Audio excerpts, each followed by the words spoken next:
নমস্কার, এই মুহূর্তে আপনারা দেখছেন ওঙ্কার বাংলা। আপনাদের সাথে রয়েছে আমি অপরূপা। চোখ রাখবো বিস্তারিত খবরের দিকে। প্রথমে যে খবরের দিকে চোখ রাখবো, রাজ্য জুড়ে চলছে এসআইআর প্রক্রিয়া। এই প্রক্রিয়ায় নিযুক্ত রয়েছেন বিএলওরা।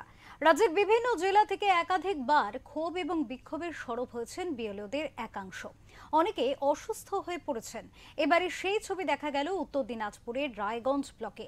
রায়গঞ্জ ব্লকের গোয়ালদহ যুগিরামের প্রাথমিক বিদ্যালয় শিক্ষক কৃষ্ণপদ সরকার কসবা মহেশ্বর ২০৬ নম্বর বুথে বিএলও ডিউটি করছেন গত বেশ কিছুদিন ধরে, কিন্তু অতিরিক্ত চাপের কারণে তিনি অবসাদে ভুগছিলেন বেশ কিছুদিন ধরে।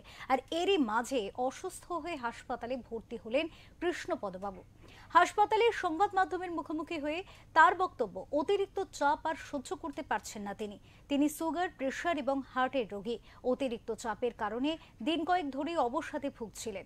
বিষয়টি প্রশাসনকে জানিয়েছিলেন। এরই মধ্যে চাপের কারণে অসুস্থ হয়ে পড়েন তিনি।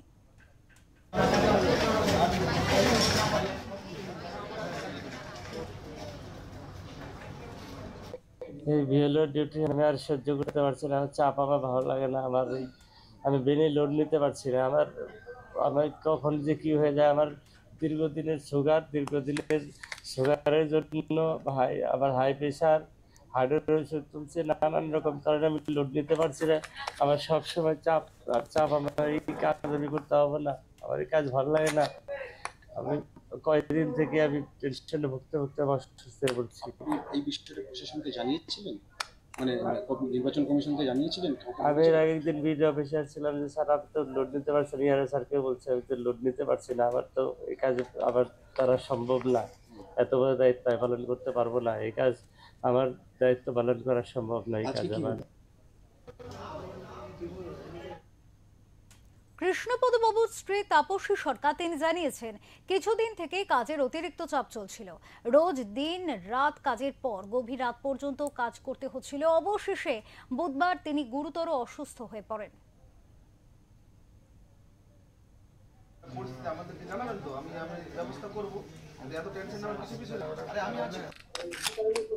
বিএলও ডিউটিতে নিতে পারছে না, অতিরিক্ত চাপ পড়ে গেছে মাথায় দিয়ে অসুস্থ হয়ে গেছে। মানে হেমতাবাদে যেতে লেগেছিল, পড়ে যেতে লেগেছে, তারপর কেউ ধরেছে দিয়ে হাসপাতালে হেমতাবাদে নিয়ে গেছে, ওদের রেফার করে এখানে নিয়ে আসছে। আজকের ঘটনা। আজকে তিনি ডিউটিতে বেরিয়েছেন? হ্যাঁ ডিউটি। এই যে বিএলও কাজ নেওয়ার পর চাপে ছিলেন? প্রচন্ড চাপে। সবসময় কাজ করতে হয়, দিন নাই রাত নাই, রাত 2-3টে এরকম টাইম ধরে। হ্যাঁ, রাতেও কাজ করতে হতো। রাত্রে টেনশন তো এটারই টেনশন। আজকেও কাজ করেছি। খবর পেয়ে এদিন রায়গঞ্জ মেডিকেল কলেজ ও হাসপাতালে অসুস্থ বিএলও তথা শিক্ষককে দেখতে আসেন উত্তর দিনাজপুর জেলার প্রাথমিক বিদ্যালয়ের সংসদের চেয়ারম্যান মোহাম্মদ নাজিমউদ্দিন আলী।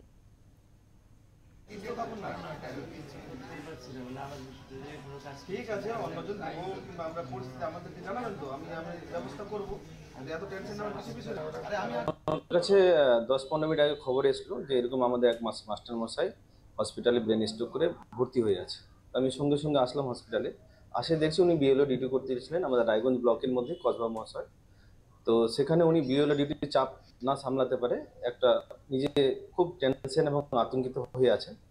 সেইভাবে ডাক্তারবাবুর সাথে আমরা কথা বললাম যে ওনার যেন তাড়াতাড়ি সুস্থভাবে হয়, এবং আমি প্রশাসনের সাথেও কথা বলবো যে ওনার ডিউটিটা যেন ঠিকভাবে উনি যেন ঠিকঠাক থাকে আর কি। সেই বিষয়ে উনি জানিয়েছিলেন বললেন যে উনি তো আমাকে ডিপিএসসিতে জানাননি, উনি হয়তো বিডিও অফিসে কোথাও জানিয়েছিলেন, সেটা আমি জানি না। কিন্তু আমি ওনাকে অসুস্থ হওয়ার সঙ্গে সঙ্গে আমি দেখতে পেয়েছি। আমার দায়িত্ব কর্তব্যের মধ্যেই পড়ে যে আমারও তো মাস্টারমশাই, ওনাকে বিপদের সময় দেখতে আসা, সেই কাজটা আমি করেছি। এবং ওনার যা মানে অসুবিধা আছে সেটা আমি প্রশাসনকে জানাচ্ছি।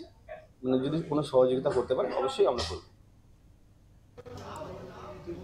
রায়গঞ্জ থেকে বিক্রমাদিত্য বিশ্বাসের রিপোর্ট, ওঙ্কার বাংলা।